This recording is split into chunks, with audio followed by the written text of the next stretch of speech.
Había una regla no escrita en el mundo del espectáculo mexicano de los años 80, una regla que todos conocían, que nadie decía en voz alta, pero que todo el mundo obedecía sin chistar. Si Raúl Velasco te ignoraba, no existías. Si Raúl Velasco te señalaba, te convertías en estrella. Así de simple, así de brutal. El hombre controlaba la única pantalla que importaba en México, siempre en domingo. El programa más visto del país, el trampolín más codiciado de la industria. Cantantes, actores, comediantes, todos pasaban por su escritorio antes de pasar por su escenario. Todos menos una. Antes de continuar con la historia, no olvides suscribirte al canal para seguir escuchando más historias como estas. María Félix no pedía permiso. Nunca lo había hecho. A sus 70 y tantos años, la doña seguía siendo lo que siempre fue, una fuerza de la naturaleza con collar de perlas y mirada de piedra. No necesitaba televisión, no necesitaba programas de variedades. Su leyenda estaba grabada en el cine latinoamericano, en los cafés de París, en las cartas de Diego Rivera, en los ojos de hombres que la amaron y no se lo merecieron. María Félix era de otro planeta, y lo sabía, y le encantaba saberlo. Entonces, nadie entendió muy bien qué hacían los dos en la misma fiesta. Era una noche de octubre. La Ciudad de México respiraba ese frío tibio que tiene el otoño en el Distrito Federal, ese frío que no termina de convencer a nadie, pero que obliga a sacar los abrigos de cashmere y las joyas que solo salen en ocasiones especiales.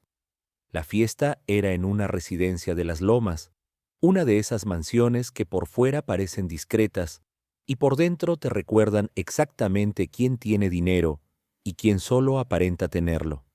El anfitrión era un productor importante, de esos que nunca salen en las revistas, pero cuya firma aparece en todos los contratos que mueven la industria.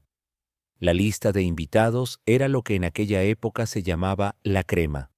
Empresarios, políticos de los que sonríen mucho, actrices en ascenso, periodistas de espectáculos con libreta en mano, aunque la libreta no se veía, y por supuesto, las dos figuras que esa noche, sin saberlo, estaban a punto de protagonizar algo que ninguno de los presentes olvidaría en lo que les quedara de vida. Raúl Velasco llegó primero. Como siempre llegaba, rodeado, saludando a todos, con esa sonrisa de conductor de televisión que nunca se apaga del todo, ni siquiera cuando la cámara no está. Era un hombre que había aprendido a existir en público de una manera tan completa que ya casi no le quedaba un modo privado. Saludó al anfitrión, aceptó una copa y ocupó el centro de la sala como quien ocupa un escenario, porque para Raúl todo era un escenario. María llegó 40 minutos después. 40 minutos que en su caso no eran impuntualidad, eran una declaración. Cuando entró, la conversación en la sala no se detuvo de golpe, se fue apagando, como cuando alguien baja el volumen de la música muy despacio, pero lo suficiente para que todos volteen.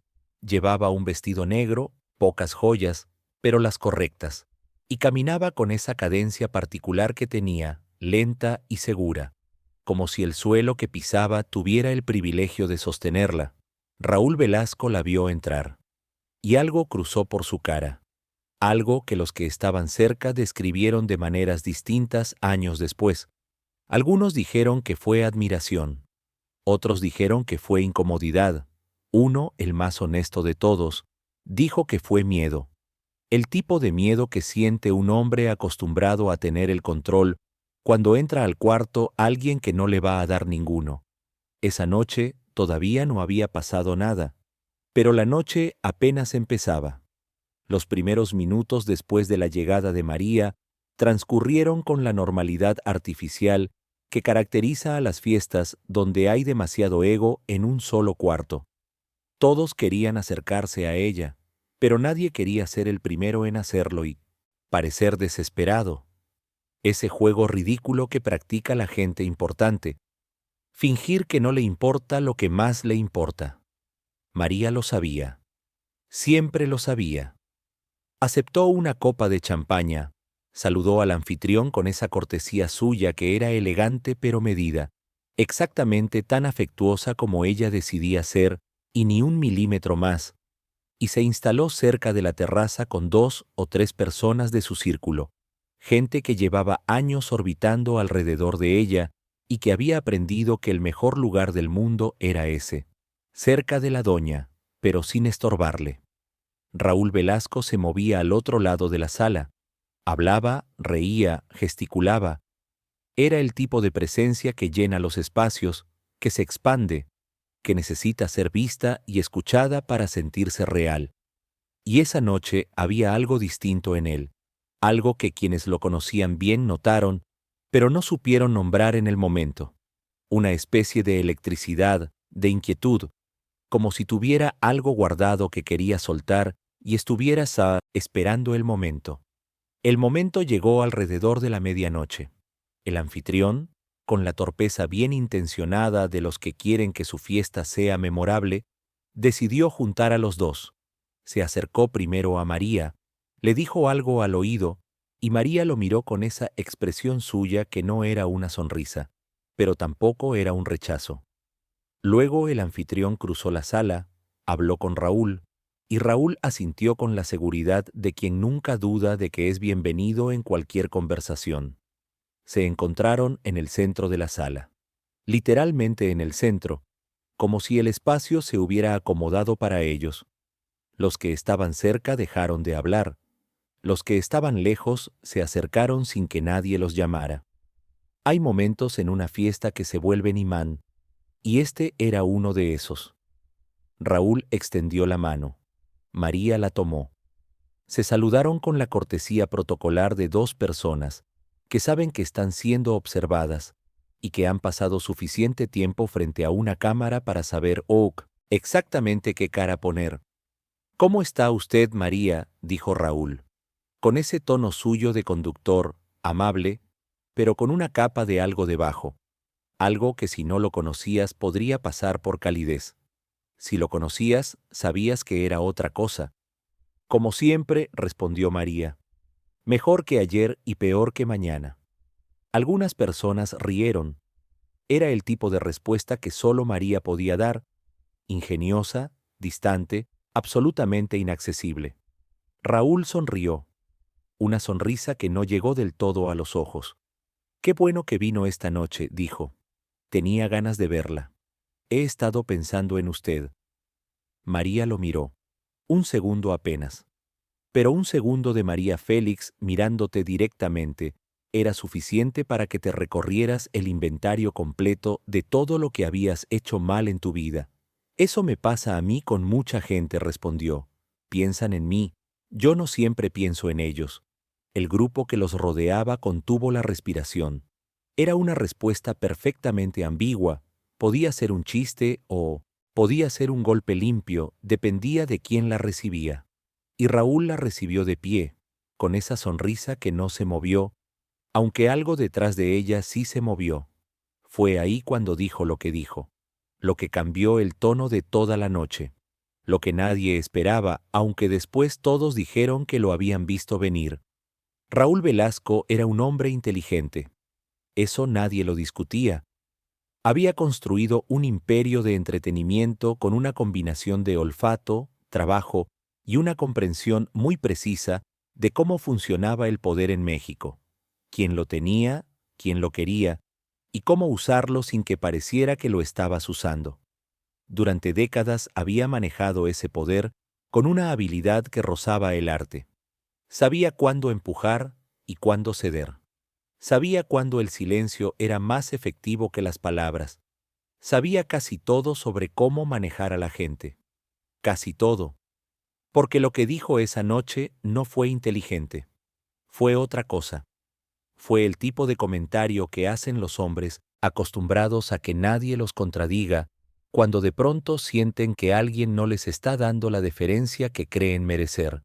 Fue, si uno lo analiza despacio, un error de cálculo. Había estado escuchando hablar a María con el grupo que la rodeaba.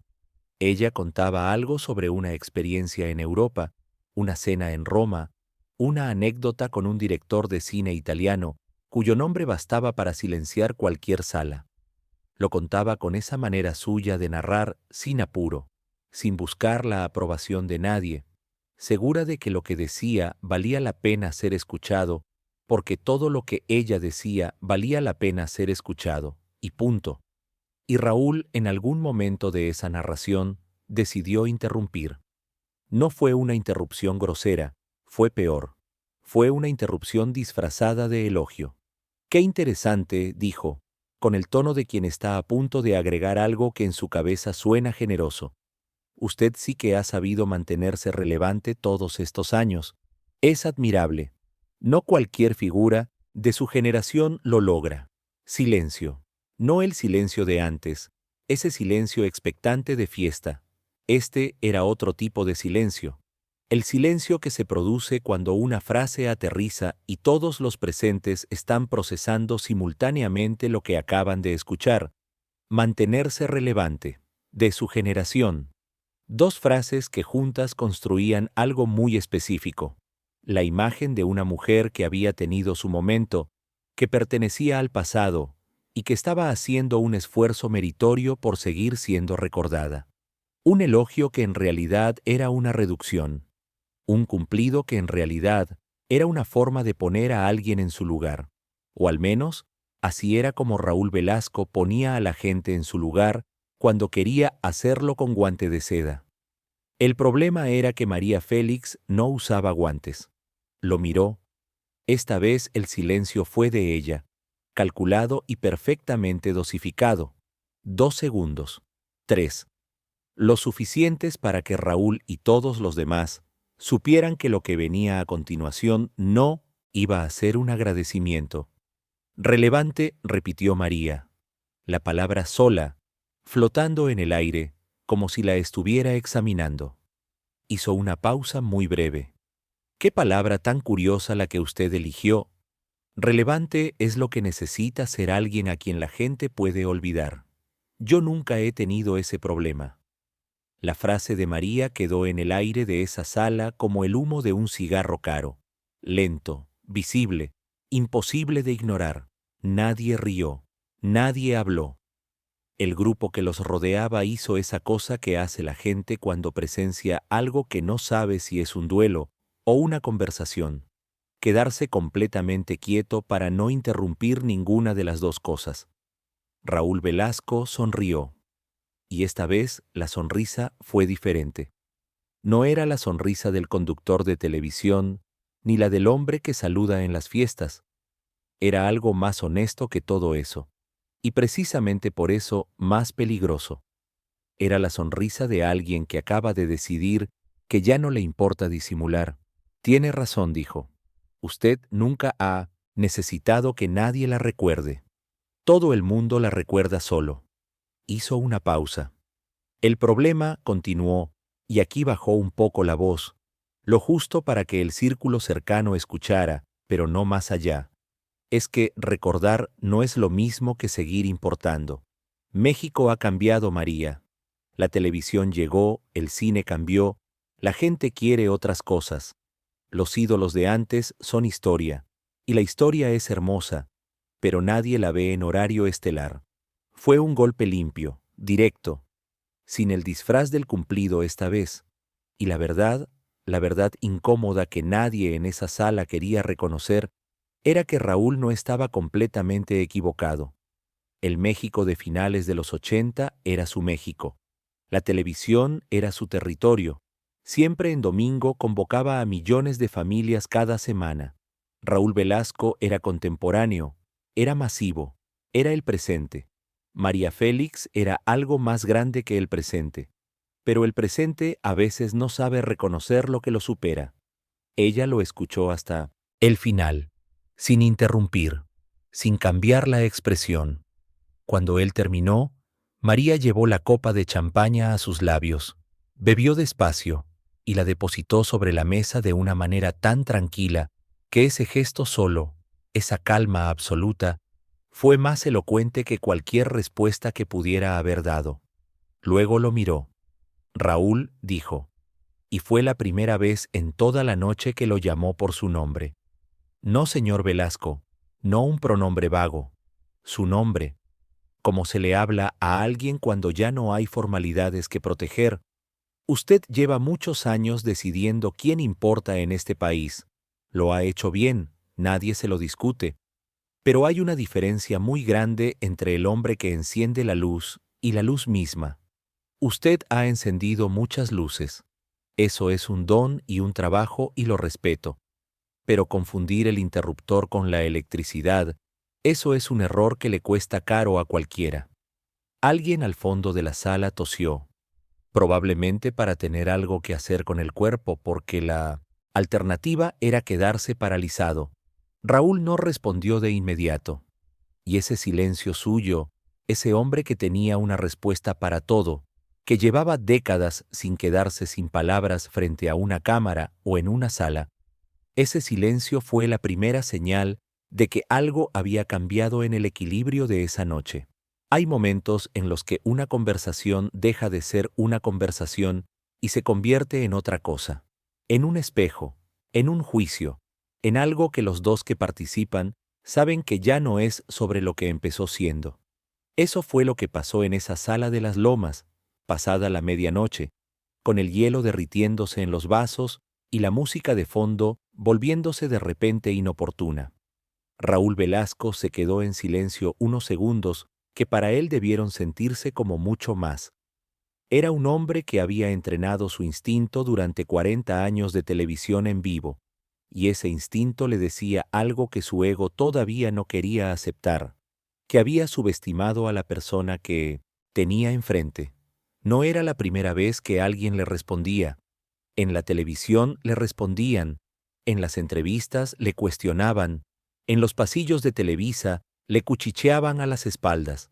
Pero esto era diferente. María Félix no le había respondido con enojo, no le había gritado, no había hecho la escena que en cierta forma hubiera sido más manejable. Le había respondido con una claridad tan fría y tan precisa que la frase todavía estaba zumbando en el cuarto. El hombre que enciende la luz y la luz misma. Raúl tomó su copa, bebió, y cuando volvió a hablar, algo en su tono había cambiado. No era derrota. Él no era un hombre que llegara fácilmente a la derrota. Pero era algo más auténtico que todo lo que había dicho antes. María dijo, y ahora él también usó su nombre, sin la señora, sin el protocolo. Usted sabe tan bien como yo que este negocio no es solo talento. Si fuera solo talento, habría 50 nombres en el estrellato que hoy no conoce nadie. Yo le he dado oportunidades a gente que sin mí estaría cantando en salones de 15 años. Eso también vale. María lo escuchó. Asintió levemente, con una honestidad que sorprendió a todos. Tiene razón, dijo. Eso vale. No lo estoy negando. Pausa. Pero hay algo que usted nunca ha entendido de mí, Raúl, y es que yo nunca pasé por su escritorio. Nunca necesité que nadie me abriera una puerta porque yo derribé las mías sola. Y eso no lo digo con orgullo vanidoso. Lo digo porque es la única diferencia real entre usted y yo esta noche. Usted sabe quién sería sin su programa. Yo sé quién sería sin nada. El anfitrión, que había estado al margen de la conversación con la cara de quien ve un incendio en su propia sala y no encuentra el extintor, hizo un amago de intervenir. Algún comentario liviano, alguna risa de descompresión, pero nadie lo secundó y la frase murió antes de nacer. Porque lo que María acababa de decir no era solo un argumento en un duelo verbal de fiesta de sociedad. Era algo más verdadero y más antiguo que todo eso. Era la diferencia entre el poder que se construye desde adentro y el poder que depende de las condiciones externas para existir. Y Raúl Velasco en ese momento lo supo, no lo dijo. Hombres como él raramente dicen las cosas que saben cuando esas cosas los incomodan, pero lo supo. Se le vio en los ojos, en ese instante brevísimo antes de que volviera a poner la cara del conductor de televisión, la cara segura, la cara pública. La fiesta siguió. Las fiestas siempre siguen, Esa es su función, continuar como si nada hubiera pasado, aunque todo el mundo sabe que algo pasó. La música volvió a subir de volumen. Alguien abrió otra botella. El anfitrión recuperó su papel de anfitrión con la profesionalidad de quien ha sobrevivido situaciones más complicadas que esta. Pero el cuarto había cambiado. La manera en que la gente se movía dentro de él había cambiado. Había dos centros de gravedad y ahora uno de ellos pesaba diferente. María volvió a su lugar cerca de la terraza. No lo hizo con dramatismo, no se retiró como quien da por terminado un duelo con la cabeza en alto para que todos lo noten. Simplemente se acomodó donde le daba la gana, retomó su copa y continuó una conversación que había dejado pendiente como si los últimos 20 minutos hubieran sido una ligera interrupción y nada más. Raúl, del otro lado de la sala, siguió siendo Raúl. Habló, rió, fue el centro de su propio grupo como siempre lo era. Pero quienes lo conocían bien, quienes habían pasado años trabajando con él, viendo cómo funcionaba en privado y en público, esos notaron algo, una concentración distinta, como si estuviera procesando algo mientras hacía todo lo demás. Fue uno de esos colaboradores cercanos, alguien que estuvo en esa fiesta y que años después contó fragmentos de la noche, quien describió lo que pasó aproximadamente una hora después del enfrentamiento. Raúl se acercó de nuevo a María, solo, sin el grupo, sin la estructura social de la fiesta.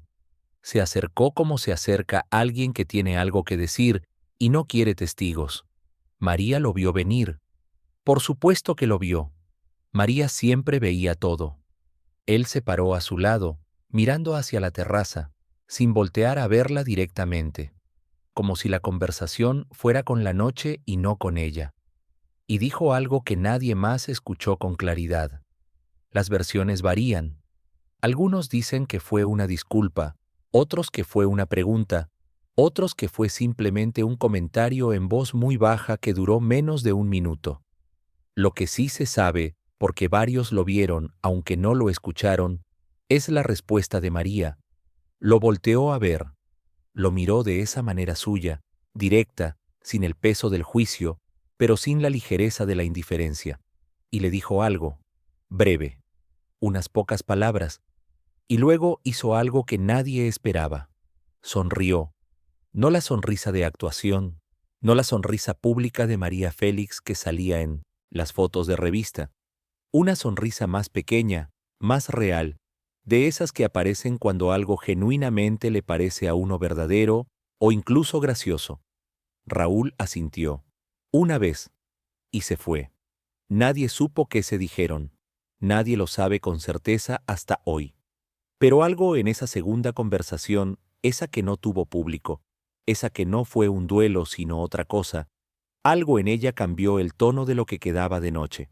Hay una persona que estaba en esa fiesta y que habló del tema muchos años después. No dio su nombre completo. Pidió que la identificaran solo como una actriz que en esa época estaba comenzando su carrera y que había llegado a la fiesta de la mano de su representante. Era joven entonces, tenía 20 y tantos años, y estaba en ese estado particular de las personas que empiezan, observando todo con una intensidad que los que ya llegaron han perdido porque ya no la necesitan. Ella describió la noche con un detalle que los años no habían borrado. Dijo que lo que más le impresionó no fue el enfrentamiento en sí. Dijo que lo que más le impresionó fue lo que pasó antes, la manera en que ambos entraron al cuarto, la manera en que ocuparon el espacio. Raúl Velasco dijo, entró como alguien que sabe exactamente qué lugar le corresponde y va directo a tomarlo. Hay seguridad en eso, una seguridad real, pero también hay algo frágil, porque esa seguridad depende de que el cuarto reconozca el lugar que él cree que le corresponde. Depende de los demás. María dijo, entró diferente, no buscó su lugar. Llegó y el lugar apareció, no porque la gente se lo diera, sino porque ella no necesitaba que se lo dieran. Era algo interno. Esa actriz joven que observaba desde un rincón de la sala Dijo que esa noche aprendió algo que tardó años en poder articular con palabras, que hay dos tipos de poder: el poder que viene de lo que tienes y el poder que viene de lo que eres, y que el primero puede desaparecer en un momento, con un programa cancelado, con una generación que cambia, con una industria que voltea hacia otro lado.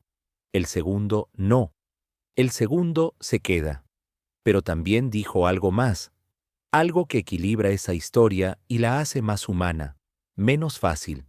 Dijo que a lo largo de la noche, en los momentos en que Raúl Velasco no estaba siendo el personaje público, cuando nadie lo estaba mirando directamente, había algo en él que también era verdadero, una pasión real por la música, por el espectáculo, por la gente que descubría y llevaba al escenario. No era solo poder por el poder, había algo genuino ahí, algo que quizás él mismo no sabía muy bien cómo mostrar cuando se sentía amenazado. Y eso, dijo ella, también es una forma de tragedia.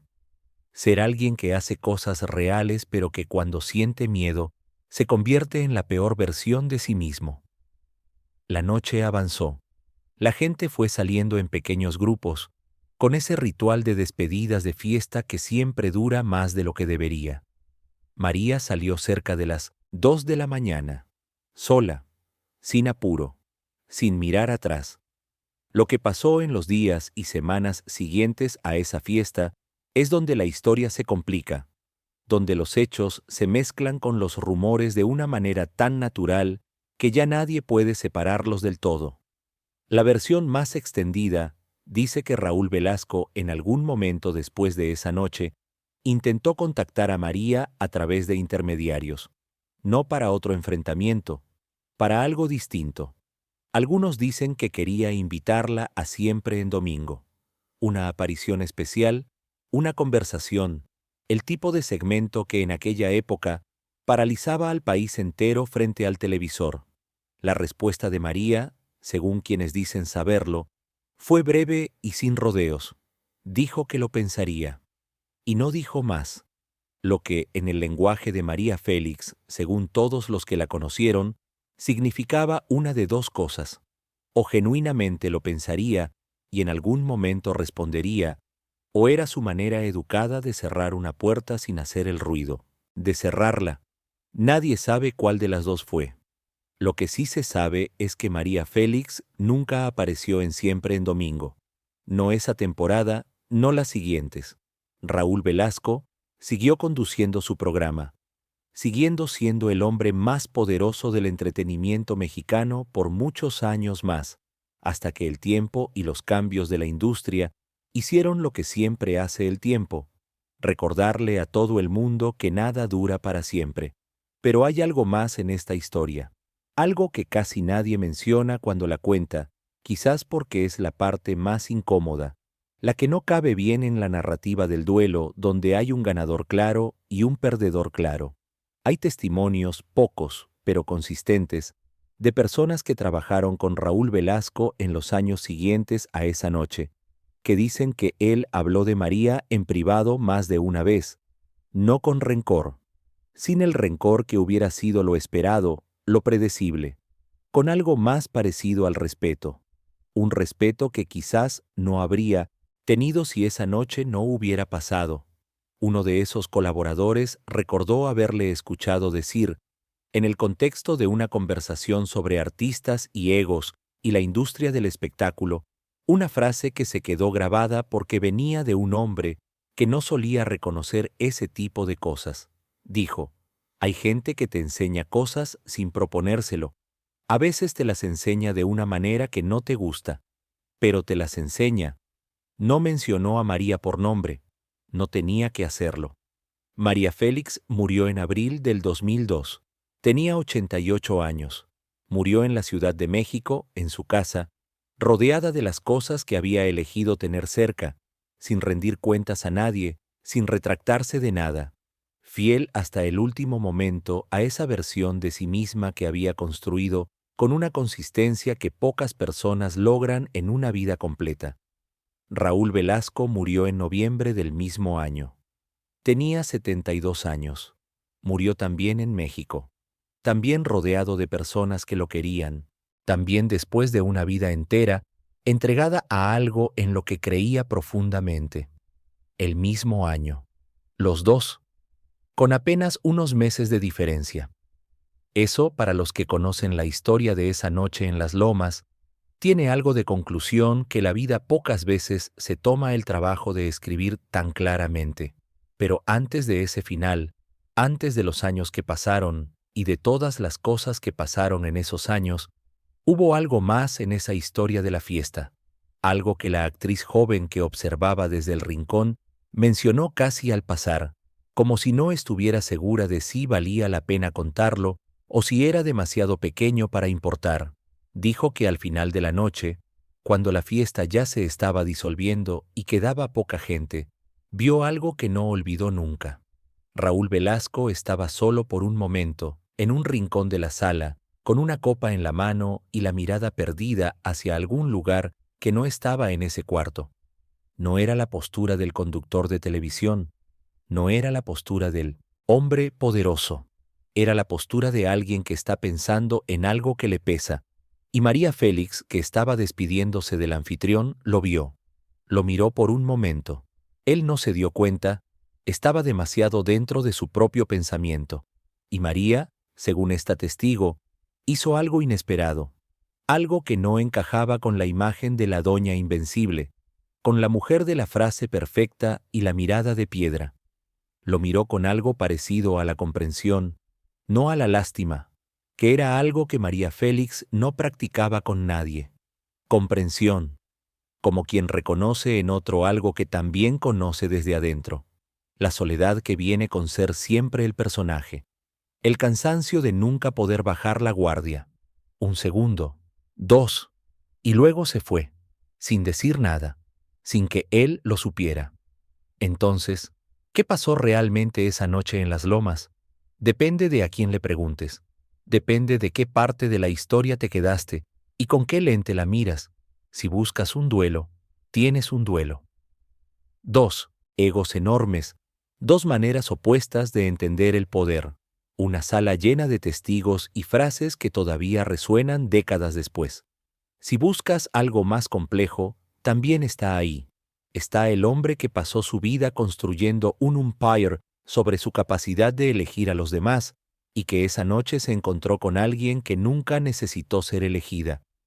Y la incomodidad que eso produce en alguien así no es solo arrogancia, es también algo más humano, el vértigo de encontrarte con una forma de existir que es completamente ajena a la tuya y preguntarte, aunque sea un segundo, si la tuya es la única manera.